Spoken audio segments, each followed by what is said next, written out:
que é para quem é guerreiro. A gente vai entrar direto em 4 hábitos que vão fazer o diferencial no teu processo de estudo. São hábitos para turbinar o teu processo de estudo. E se você tá aqui mesmo agora, já entra, manda um coraçãozinho assim e a gente vai arrochar. Se você tiver alguma pergunta ao longo desse tempo, mete bronca. A maior diferença que vai poder fazer a gente, mais do que você tá agora às 11 da noite, mergulhado no seu estudo, ouvindo aqui aprender. Oi, Cris, fala Larissa, fala papelaria criativa. Eu me lembro de você. Oi, Marlúcio, tudo bom? Mais importante até do que a gente vai fazer enquanto a gente tem é a instalação dos hábitos que efetivamente vai fazer uma diferença pra gente. Quando a gente trabalha e estuda, muito mais do que uma sacadinha do que a gente aprende rápido, o que vai fazer a diferença na nossa vida é se aquela ideia que nós tivemos se transformou ou não em um hábito. Então eu passei pra vocês já as 3 perguntas. A diferença que vai fazer a diferença é se você vai transformar essas 3 perguntas em um hábito mesmo ou se você não vai fazer. Por quê? Porque quando a gente estuda para concurso público, uma das coisas mais chaves é você conseguir um diferencial.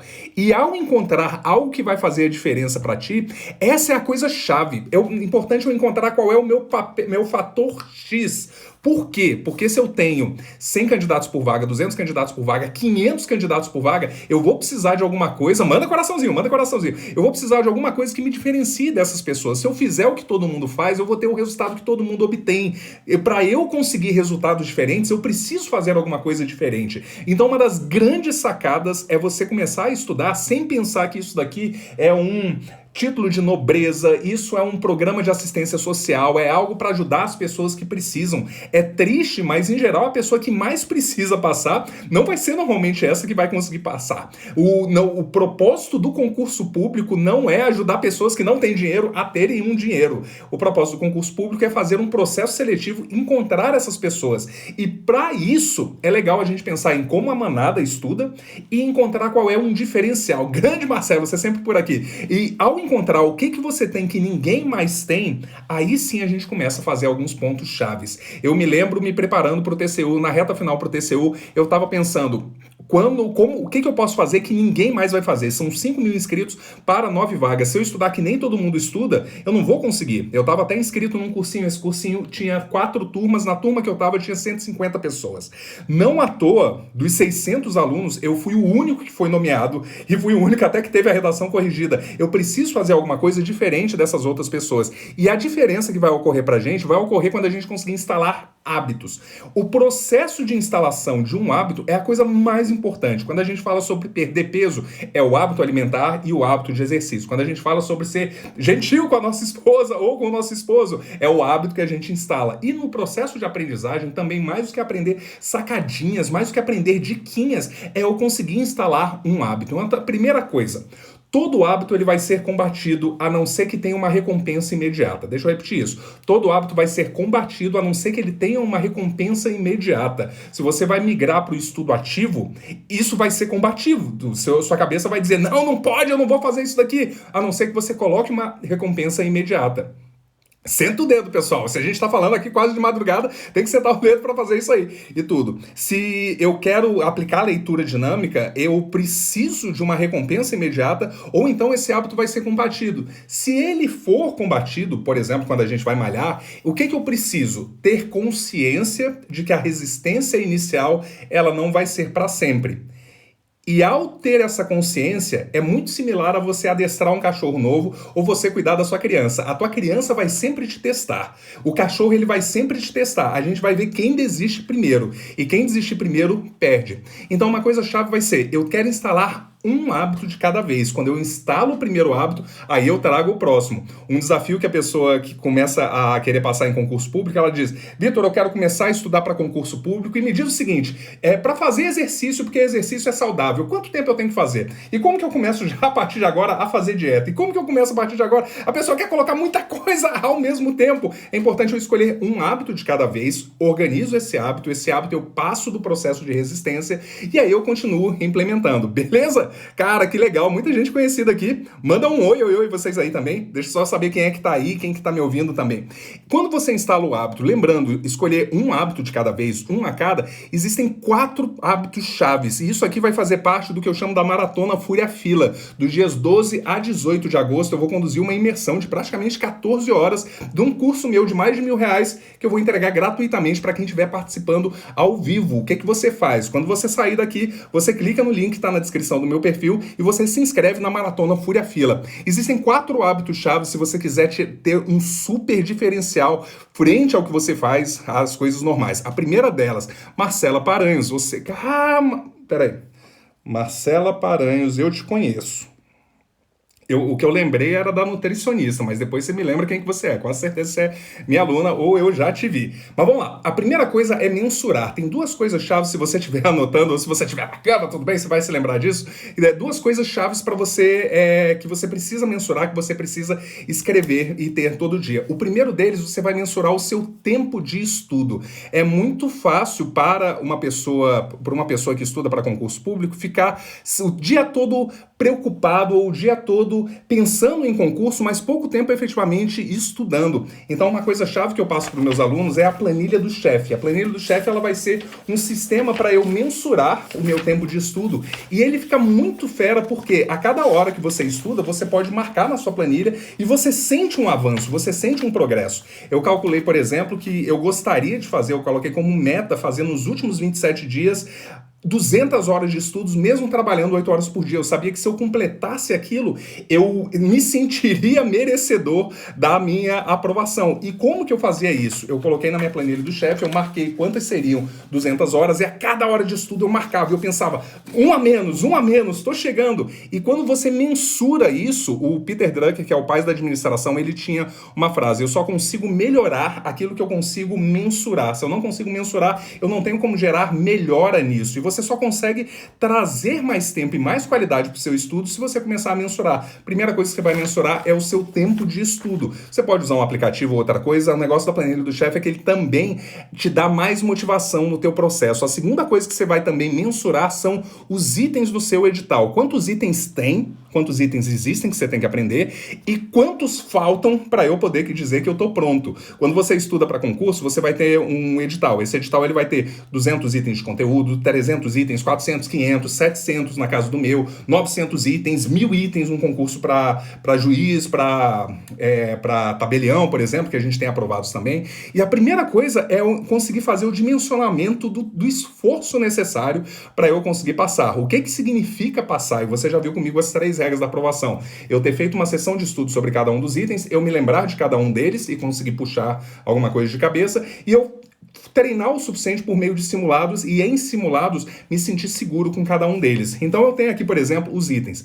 Digamos que eu tenha 200 itens no meu edital e eu vou olhar quais são os itens que eu já sei e quais são os itens que são desconhecidos. E às vezes você vai colocar aqui, sei lá, dos 200 itens que você precisa aprender, 40 você já tem um nível de domínio. Você já tem domínio de pontuação, acentuação, crase, uma coisa básica lá de informática, uma coisa ou outra de raciocínio lógico, isso aqui já passou. Então faltam 160 itens. E ao faltar isso, quando você for marcando o teu progresso, cara, já estudei autarquias, -1, já estudei fundações, -1, já estudei empresa pública, a gente vai sentindo essa barra de progresso progredindo, a gente vai sentindo esse avanço também. E ao colocar esse avanço no nosso dia a dia, você fica muito mais motivado, sabendo que as coisas estão avançando, sabendo que você está gerando resultado e tudo mais. Você vai mensurar teu tempo de estudo e o seu avanço dentro do conteúdo ou do conteúdo que você estuda. Segunda coisa que você vai mensurar. Primeira coisa que você precisa mensurar, traga mais mensuração para o teu processo normal. A segunda coisa é menos questões e mais simulados. Então, cada um desses são hábitos. O primeiro hábito é, antes eu só sentava para estudar, só sentava para assistir aula, só sentava para fazer questão. Agora eu vou trazer uma mensuração, tanto do meu tempo como dos meus itens do edital. Segunda coisa é menos questões e mais simulados. O concurseiro tradicional, ele abre o questões de concurso, ele passa um dia inteiro, uma tarde inteira lá, ele chega no final de semana e, oba, vou poder fazer questões. Só que o tempo que a gente passa fazendo questões, pensando nas questões, interpretando, é muito pequeno frente ao que a gente precisa no dia do nosso simulado. Por exemplo, na hora de fazer questão, o cara nunca deixa nada em branco e acha que no dia vai baixar um santo que vai ensinar ele como separar as questões questões que ele deixaria em branco ou não. E ao colocar isso daqui, o simulado, ele te dá um resultado muito mais real do seu dia a dia. É muito fácil você fazer uma pancada de questões, primeiro que você não vai ter o número que você vai estar tirando de cada uma delas, e você vai passar uma tarde inteira, vai fazer certo, errado, certo, errado, errado, certo, errado e certo. E a primeira coisa, quando a gente faz questões no computador, a primeira coisa é a gente leva em média 30 segundos pensando naquele item. Quando no dia da prova é mais na casa de 2 minutos a 2 minutos e meio por item. É o primeiro elemento. A segunda coisa é, nós não vamos dar o nível de esforço suficiente para cada um dos itens. A gente vai dizer, Choran, se ficou difícil, a gente vai só marcar o que acha e pula. E esse pensamento desacostuma a gente no dia da prova. Eu chamo fazer questão dessa maneira de você vai estar praticando a ejaculação precoce para no dia você querer ter um esforço.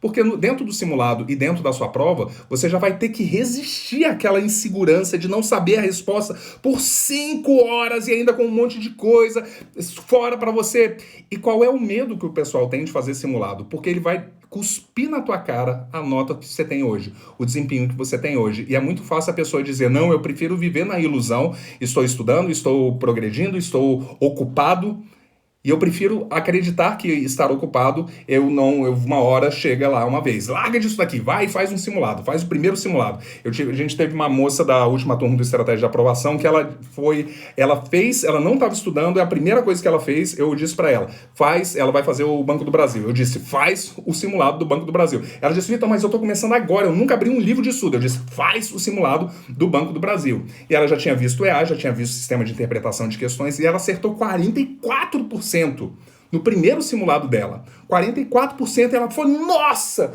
é muito para ela, ela dimensionou o trabalho, e ela diz, agora eu tenho um parâmetro, eu tenho um parâmetro muito mais útil do que vai ser e tudo mais. Então o segundo hábito vai ser menos questões e mais simulados. Você faz um simulado a cada 15 dias, por exemplo, você vai te dar uma excelente mensuração de progresso. Tasca coraçãozinho aí se você estiver comprometido com isso daqui. Falando de madrugada e tudo mais para isso. O terceiro hábito-chave, você mensurou, você menos questões e mais simulados. O próximo é o pratique o aprender, pratique o ato do aprender. Você tem hoje uma velocidade de aprendizagem. Essa velocidade de aprender depende das subhabilidades de cada um deles. Eu vou acenar para todos vocês, eu não sei como é que acontece isso, mas estou acenando para dar um oizinho para vocês. Estou testando essas marmotas aqui do Instagram ainda. Mas olha só, você tem a sua velocidade. Como que você faz para aumentar a sua velocidade? Você aumenta a sua velocidade caso você faça o quê? Caso você se desenvolva em cada uma dessas subhabilidades. Se a gente pensa, por exemplo, um carro, a velocidade do carro depende do quê? Depende do pneu, depende do motor, depende do combustível, depende da pessoa que está na direção, mas a velocidade ela não é fixa. E eu posso melhorar o meu carro. Da mesma forma, você pode melhorar o teu cérebro, treinando as subhabilidades. Por exemplo, um treino de leitura dinâmica de 5 a 7 minutos antes de uma sessão de 4 horas, em média, só esse treino já aumenta em coisa de 25% sua velocidade de compreensão. Olha que bizarro, você vai investir 5 a 7 minutos em uma sessão de 4 horas, por exemplo, e esses 5 a 7 minutos vai te dar 1 hora de aprendizagem extra de presente. Que louco isso daqui! E com uma coisa simples. Se você pratica, por exemplo, a leitura holística, que é uma outra forma agora, uma técnica de leitura / compreensão, ela por si só consegue duplicar a efetividade de uma sessão de estudo. Aquilo que antes levaria para você 8 horas para você render, agora você consegue render em 4. E ao aplicar cada uma dessas ferramentas, cada uma dessas áreas, onde em parte cada uma dessas coisas também não deixa de ser um hábito, você começa a fazer mais estudo nas suas horas. Faz sentido? Antes você fazia muitas horas no seu estudo, agora você vai fazendo mais estudos nas suas horas também. Então você vai praticar o aprender. E quando que você vai começar? Ah, Vitor, eu tenho prova da PCDF daqui a 2 semanas, é isso mesmo? É isso mesmo? Daqui a 2 semanas e meia aproximadamente. Excelente hora para você tirar 30 minutos por dia, meia hora por dia, cada estudo desse que vá otimizar você aí no teu estudo, cada coisa como essa vai fazer com que você aprenda mais e você aprenda mais rápido. Então, cada uma dessas áreas, você pode melhorar seu planejamento, melhorar sua concentração, melhorar sua compreensão, sua leitura, suas anotações, sua memória e a sua habilidade de interpretar questões no dia a dia. Cada uma dessas coisas são habilidades que são treináveis para ti. E a quarta coisa para você aprender e praticar: Teste ativamente. Aprenda de maneira ativa. O que significa isso? O concurseiro,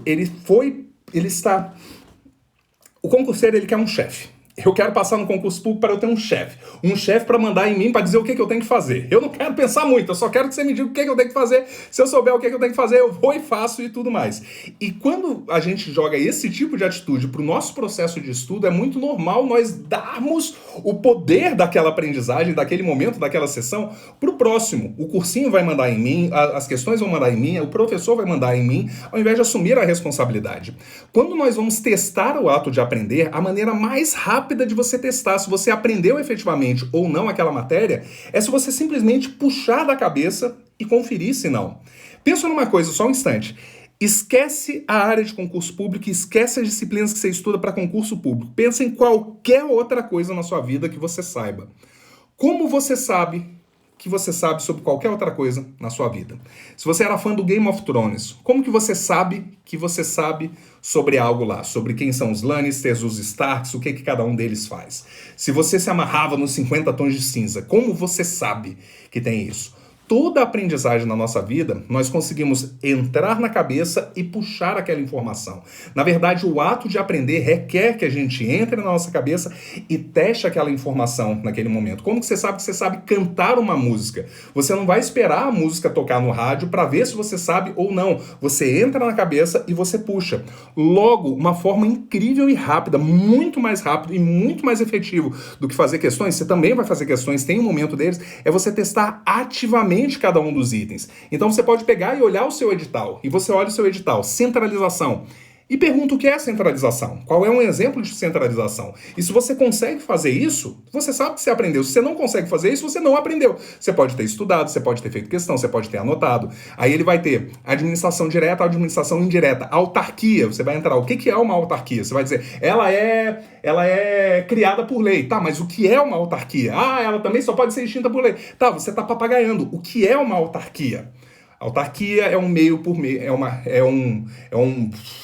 uma instituição feita pelo poder público, por meio do qual o Estado ele pode regular a sociedade, colocar multas e ajudar na regulação de uma pancada de coisas. Exemplos de autarquias são o Banco Central, as agências reguladoras, a CVM, então todas elas têm poder de polícia, por isso são empresas públicas de direito público. Uma fundação, por outro lado, o que é uma fundação? Ela tem a Fundação de Direito Privado, é Direito Público, e ela é um conjunto de competências, é um agregador de competências, como, por exemplo, as universidades. A empresa pública e a sociedade de economia mista, o que é cada um deles? Como que eles funcionam? Qual é um exemplo? Cara, a empresa pública é tipo a Caixa e tipo os Correios agora. Então, os Correios, a empresa pública, ela exerce um serviço público com uma contrapartida financeira sem ter o objetivo de ter lucro. Logo, se os Correios não dão lucro, não é problema dos Correios, ele está correto. Eles têm que cumprir uma função social, barateando um serviço e tudo mais. A empresa privada que tem outras coisas. Então, a Caixa não é para dar lucro. Por quê? Porque é uma empresa pública, não é uma sociedade de economia mista. Por outro lado, a sociedade de economia mista, o que ela é? Ela é uma forma do Estado explorar a economia e prestar um serviço público com lucro. Mas eu tenho essa sequência. O objetivo número 1 dele é prestar um serviço público. Então não é para ter um lucro exorbitante. Muita gente tem comemorado hoje em dia que, nossa, olha que legal, todas as empresas públicas estão tendo um lucro como nunca tiveram antes e tudo. Não necessariamente isso é uma coisa boa, porque o Estado ele não pode por si só competir com o particular, porque uma vez que ele não paga imposto sobre as atividades fins e tudo mais, seria uma concorrência desleal. Mas ele pode exercer no momento que ele presta um serviço público, permitindo a concorrência de outras coisas. Então, quando para o Estado, para uma empresa pública existir, ela estiver quebrando um monte de empresas particulares, isso acaba sendo uma coisa ruim. E o que eu fiz agora? Eu fiz o teste ativo daquele conhecimento. Eu tentei puxar da minha cabeça o que eu me lembro em cada um deles. Aí você vai, ato administrativo, que tem aqui, 2.1, conceito. Qual é o conceito de ato administrativo? Você vai puxar da sua cabeça. Primeira coisa, quando você puxa da sua cabeça, o que você consegue puxar? Érica, caramba! Menina, que legal te ver aqui logo de madrugada. Abraço para Yasmin e para todo mundo aí. Então, quando você consegue puxar e testar ativamente um conteúdo, aquilo que sai da sua cabeça, você vai se lembrar. Aquilo que sai da sua cabeça vai permanecer na sua cabeça. Aquilo que sai da sua cabeça vai ficar disponível para você até o dia da prova. Esse é o primeiro ponto, de testar ativamente. Segunda coisa, é muito mais rápido você saber se você aprendeu ou não uma coisa testando. Por quê? Porque você pode, no instante que você terminou de ler aquela coisa, você pode repetir para si mesmo e conferir isso. E tem uma tática muito rápida para você conseguir fazer isso, que eu vou ensinar mais dela na Maratona Fúria Fila, que é o seguinte: fala comigo em voz alta. Eu sei que você tá aí na sua cama, de repente, sexta-feira à noite, você vai fazer o seguinte: para, deixa eu repetir isso. Fala comigo. Para, deixa eu repetir isso. Então imagina o seguinte: até agora, cada coisa nova que você ouvir, cada coisa que você aprender, no momento que você aprender, ter ouvido aquilo não é suficiente, ter anotado aquilo não é suficiente. Fala o seguinte: para, deixa eu repetir isso. E você repete aquilo na sua cabeça. Isso vai levar o quê? Vai levar 2 segundos, vai levar 3 segundos. Você só vai repetir aquilo. Você não precisa pensar, matutar nem nada. O simples ato de você conseguir repetir na sua cabeça gera um efeito mnemônico, coisa de 5 a 10 vezes mais do que simplesmente anotar. E isso é bizarro. E quando você começa a testar ativamente aquele conteúdo, fica muito mais rápido, porque o grande problema hoje em dia do nosso estudo para concurso público é o retrabalho. Nós vamos aprendendo e nós vamos esquecendo. E para eu esquecer menos, eu preciso garantir de uma forma rápida que eu mantenha essa informação na minha cabeça. Então o que eu quero que você faça? Eu quero que você repita agora quais são os 4 hábitos que vão fazer a diferença para você. Hábito número 1. Deixa eu repetir isso. Eu preciso mensurar. Mensurar o quê? Meu tempo de estudo e meus itens do edital. Repete aí na sua cabeça, ou em voz alta. Hábito número 1. Hábito número 2. Além disso, o negócio mudou aqui. Além disso daqui, menos questões e mais simulados. Eu vou continuar fazendo questões, mas eu vou fazer menos questões e mais simulados. O simulado eu vou ter uma nota e a resposta da nota vai ter um feedback muito parecido com o que eu vou tirar na prova.